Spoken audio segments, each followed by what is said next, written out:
So hello dear students, today we are going to solve some questions on literary criticism topic and literary theory also. So here we can see the first question, logocentrism, a term ascribed to Derrida refers to. So here we are having some options, and along with the answer we are going to discuss some important facts of that particular question, because surrounding facts sometimes asked in the exam. So for that surrounding fact we need to go through all the questions and its answers and its details that I have mentioned below the questions.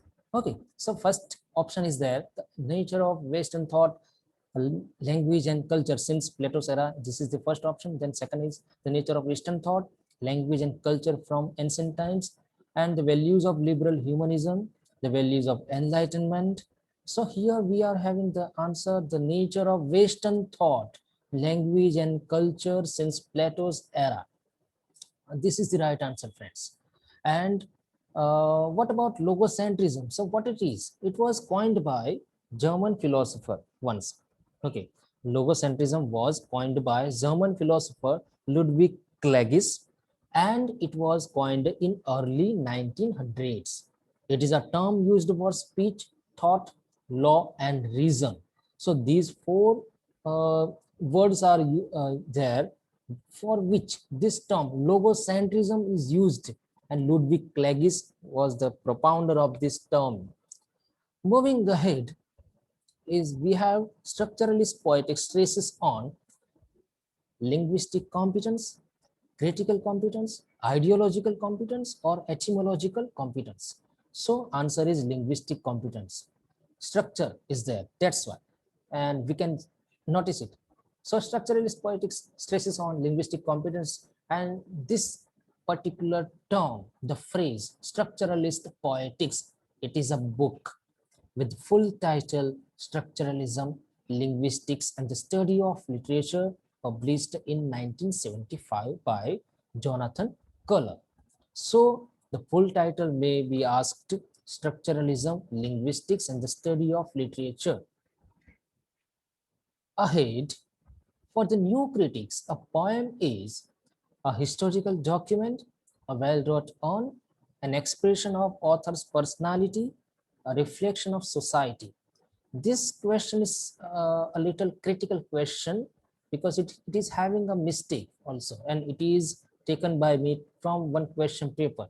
So don't go into the mistake and just concentrate on the question and the fact regarding the answer.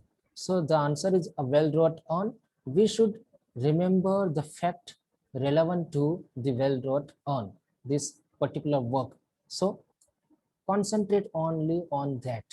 So the book, the work, a well wrought on, is a study of the structure of poetry, published in 1947 as a collection of essays by the American literary critic Clint Brooks.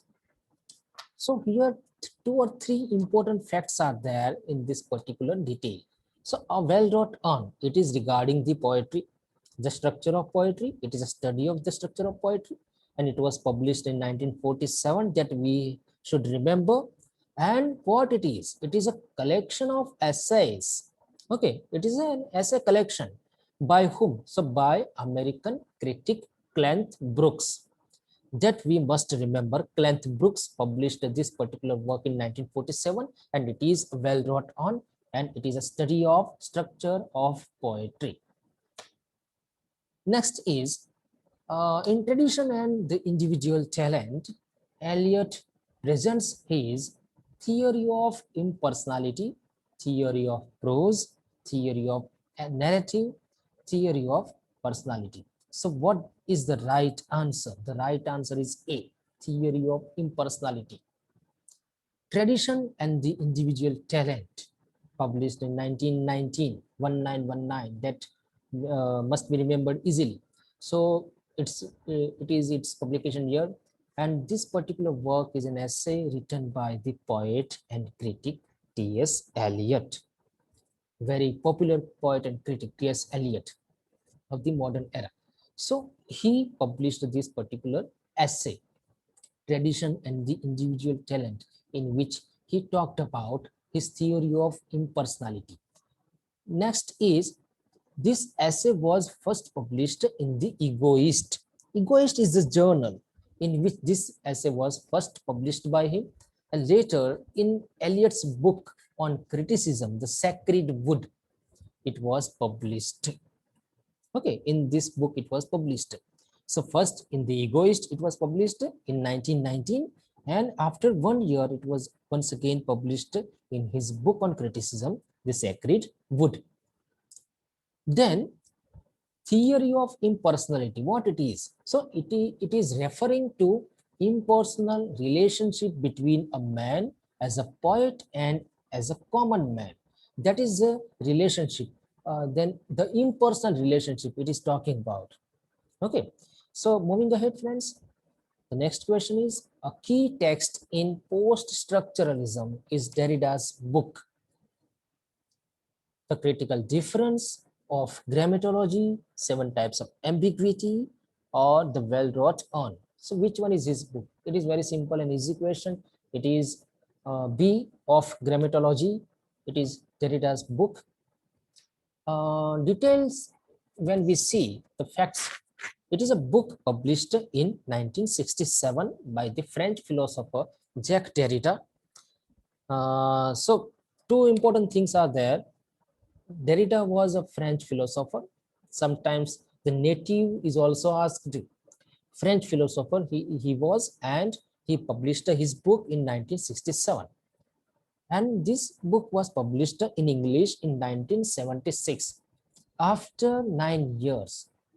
Okay, so and this publication years are very easy to remember, because in French it was published in 1967 and in English it was in 1976. So we have to just replace 6 and 7, okay, from their places.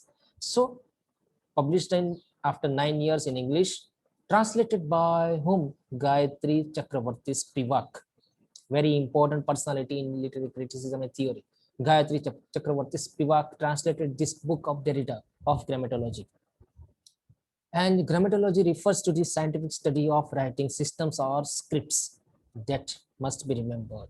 Okay, moving ahead, friends, Derrida's difference means differing and referring. Differing and referring. Then referring and representing.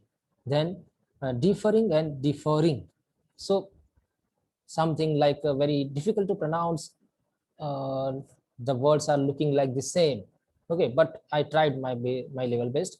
Don't concentrate on that, just concentrate on the details which are important for you. And the answer is deferring and deferring. Okay, deferring and deferring.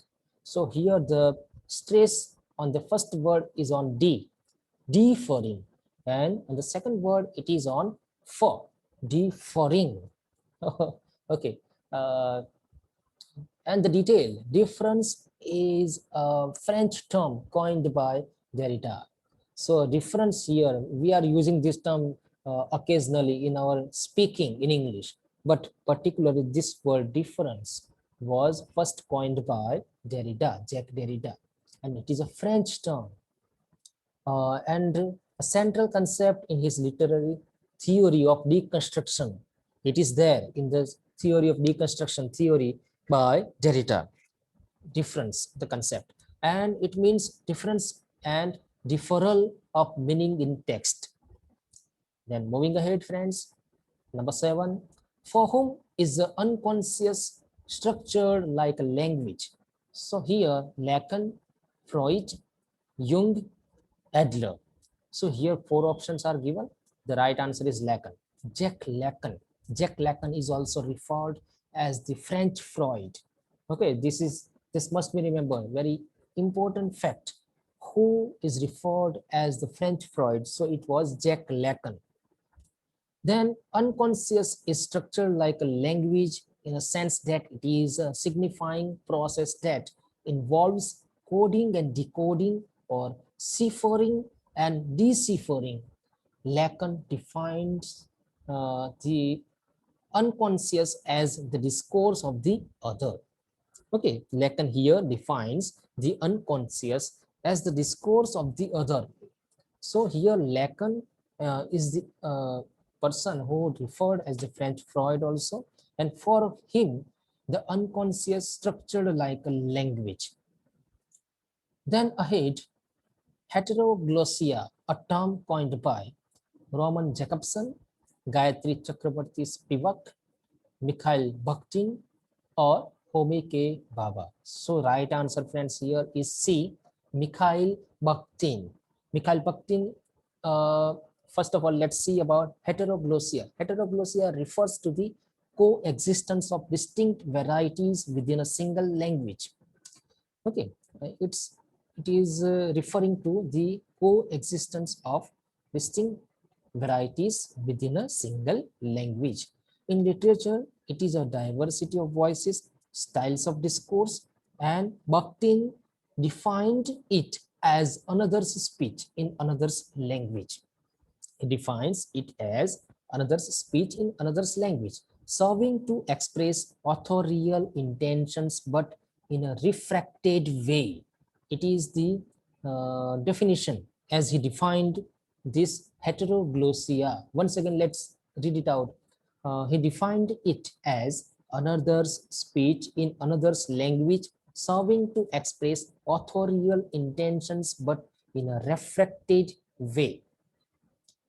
Moving ahead, who among the following does not belong to the school of new criticism? So very famous school of literary theory, new criticism. We have options. John Crowe Ransom, he was a part of it. Frederick Jameson, I don't know about him. Clint Brooks and Alan Tate. These two people are also the part of new criticism. So here we can say Frederick Jameson is not the part of new criticism. So first of all, new criticism, it was a formalist movement in literary theory in American literary criticism in mid 20th century that we remember. Then what about Frederick Jameson? Frederick Jameson is an American cultural critic, not a new critic, but he was a cultural critic and theorist of postmodernism that we must remember. He was associated with postmodernism or postmodernist literary theory. Then the last question of this video, the term culture industry is coined by F.R. Lewis, Theodore Adorno, Roland Barthes, Raymond Williams. So the right answer is B, Theodore Adorno.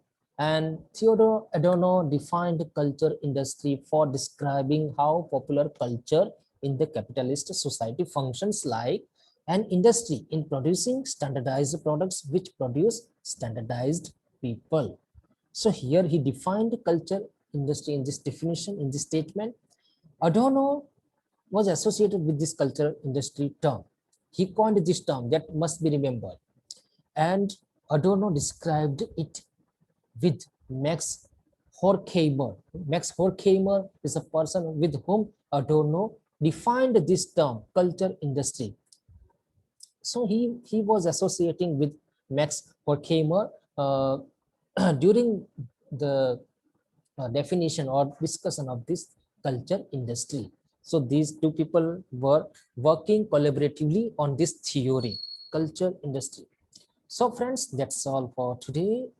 We will have some more questions and we will have some more important topics in the upcoming videos. Till then, thank you so much.